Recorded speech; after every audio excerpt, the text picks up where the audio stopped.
He's David Feherty from CBS, and he joins us now. How about we work with Tiger's story, and then we'll finally get to Adam Scott. Is that okay? That's fine by me, Dan. I am, underworked, overpaid, and morally bankrupt, so it doesn't really matter.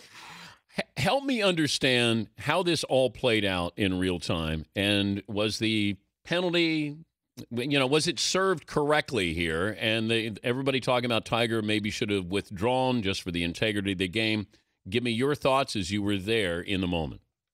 Yeah, what I find interesting about the whole thing is, I think what happened was at least equitable. But what wasn't discussed was the fact that if it hadn't been Tiger Woods, if it had been any other player, he probably wouldn't even have been penalized. And the reason for that is this, Dan. The rule says that if you're going to choose the option that Tiger chose, you must drop the ball as close as possible to the original spot, okay?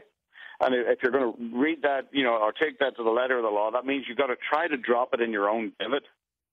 And now nobody is going to do that. So nobody really, pays much attention to this rule. And it's generally regarded as, well, you drop it in the general vicinity, and as long as it's not closer to the hole, that's acceptable. There's a sort of I don't know what the actual, there isn't a number in terms of inches or feet or whatever, how close you have to be to the original spot. But what happened was, whenever the Rules Committee, it was brought to their attention, which was before Tiger signed his scorecard, they came in, they took a look at this drop, and they thought, yeah, you know what, that's sort of within the parameters, that's fine.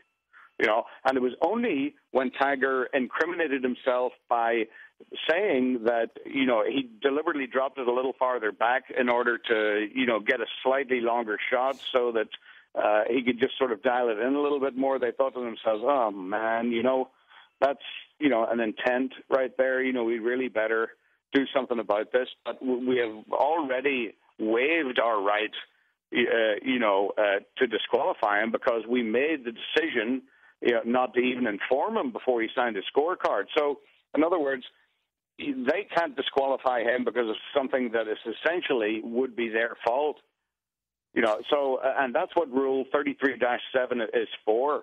And there are so many players and so many observers or whatever who simply don't know the rules, Dan, that this turned into a cluster of just unimaginable proportions. And he should withdraw, he should do this. No, he shouldn't. He was assessed a penalty that, it's arguable whether or not he even should have got it. But, he took it and that's what happens, when you get assessed a penalty, whether it's out on the golf course by a referee or afterwards before you've signed your scorecard or after you've signed a scorecard, in this case, under Rule 33-7, you take the penalty and you play on.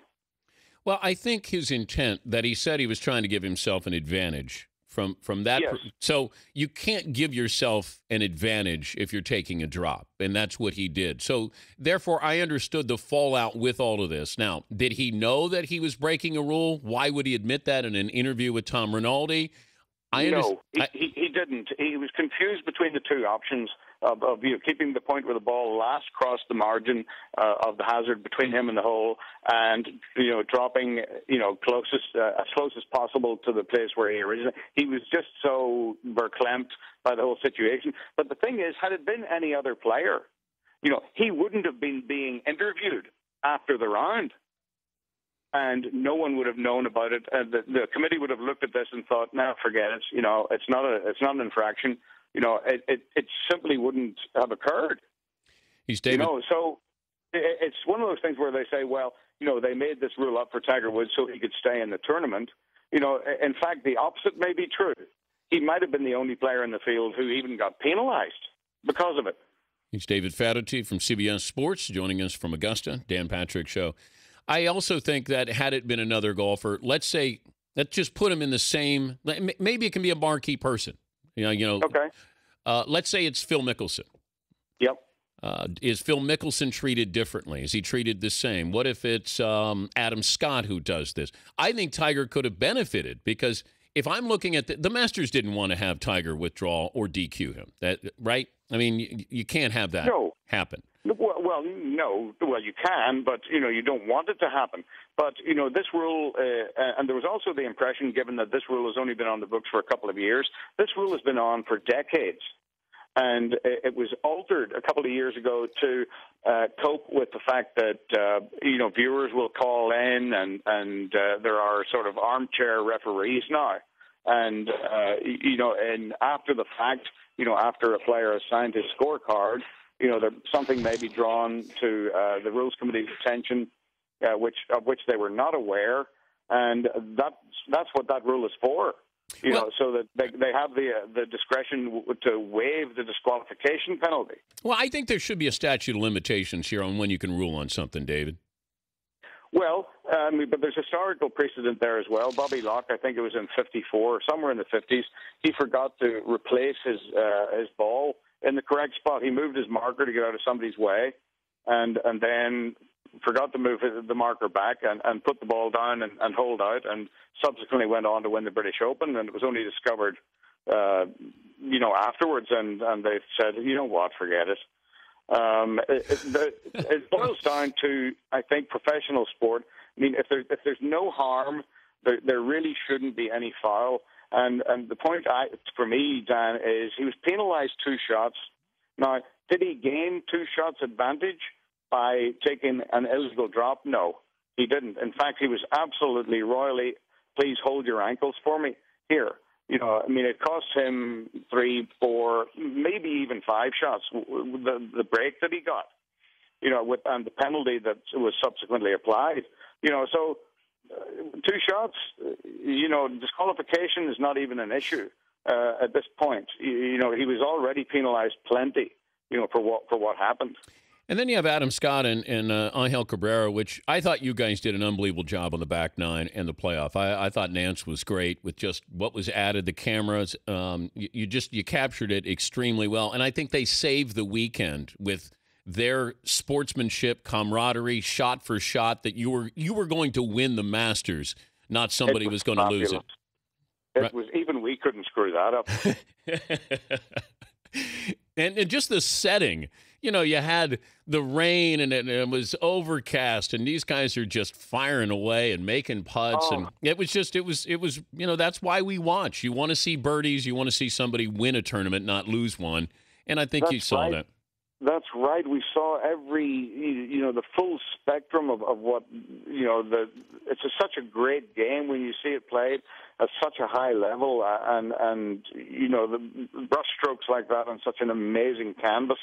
It was, the atmosphere down in the Dale at 15 and 16 with the roar swelling up out and the players standing on top of the hill observing everything that's going on. They can see each other. It's like a chess game. The tension was absolutely unbearable.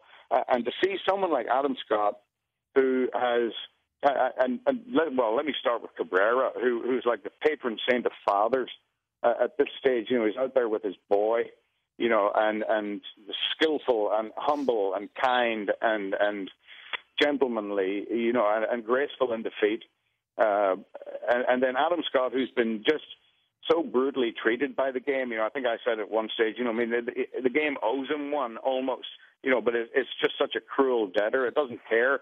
And to see someone who's so reserved and calm and sort of one-dimensional in a way be so electrified you can see just how much they care about this event. I mean, you couldn't have touched Adam Scott and not incinerated yourself when the ball went in the hole at 18 and then again at 10. Yeah, it was just well done. You're never quite sure that the as I mentioned, the golf gods. That's why I didn't take Tiger to win this. I didn't know the golf gods were going to be there monitoring a flag stick and on 15 or on a drop. But it does happen, and you had some unbelievable play. But it was well done, well done. And it was amazing. I mean, the whole thing had such. I don't think I've been involved in a Masters that had such drama. We were penalizing a 14-year-old for slow play, and then there's drop gate, and then it comes down to the rain and the final 9 holes, which is always where it's won or lost. And I don't remember, certainly and this is my 16th in a row, I think it's the greatest one that I've been involved in. I loved it.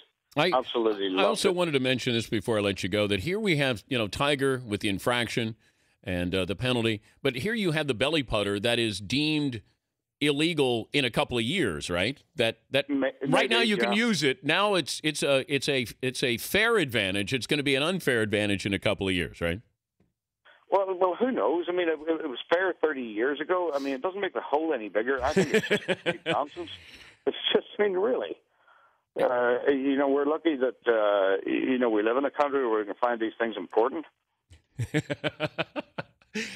Hey, well, safe travels as always. We appreciate your insights on this, David. Thank you. Thanks, Danny. All right, David Feherty, and you can see the next episode of Feherty tonight on Golf Channel at 10 Eastern with Nick Faldo.